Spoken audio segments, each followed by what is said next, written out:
ng hangin, tinabig ang lakas. Nadulas ang paa, sa lupa'y bumagsak. Dumilim ang paligid, tila walang pag-asa.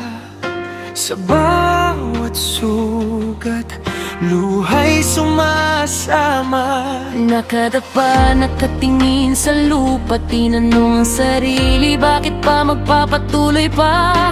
Pagod na ang puso, mabigat ang isip, ngunit may tinig sa loob ay sumisigaw. Ito ang pagbangon mula sa pagkadapa. Hindi kailangan tumakbo agad, dahan-dahan muna. Kahit pa pilay, kahit pa may sugat, ang mahalaga ay tumayo, hindi na luluhod. Pagbangon mula sa pagkadapa, hindi ibig sabihin ay hindi na muling madadapa. Ngunit ngayong alam na ang bigat ng pagbagsak, mas matibay ng paa, mas matatag na ang lakas.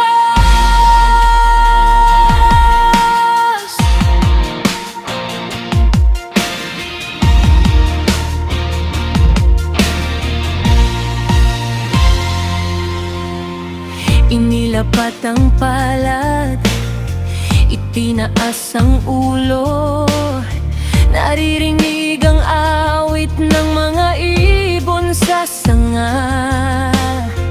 Hindi na walang araw, nagtago lang ulap, darating ang liwanag, muling magliliwanag. Hindi kailangang magpanggap na walang nangyari, ang bawat sugat ay kwento ng pagtitiis. Kaya't huminga ng malalim, hakbang na maliit, simula na ng bagong paglalakad. Ito ang pagbangon mula sa pagkadapa. Hindi kailangang tumakbo agad, dahan-dahan muna. Kahit pa Pilay, kahit pa may sugat, ang mahalaga ay tumayo, hindi na luluhod.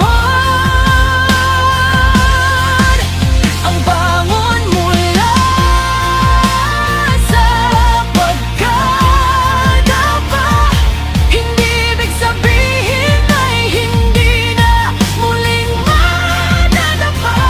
Ngunit ngayon alam na ang bigat ng pagbagsak, mas matibay ng paa, mas matatag ng lakas.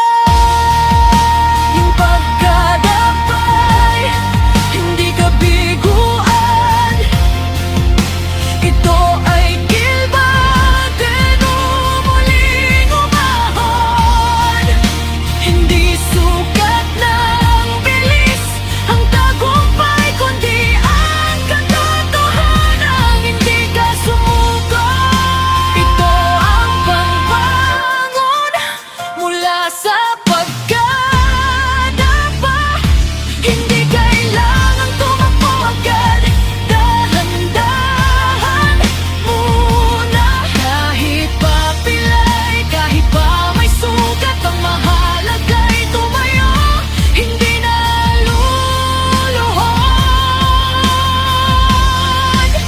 Pagbangon mula sa pagkadapa, hindi ibig sabihin ay hindi na muling madadapa.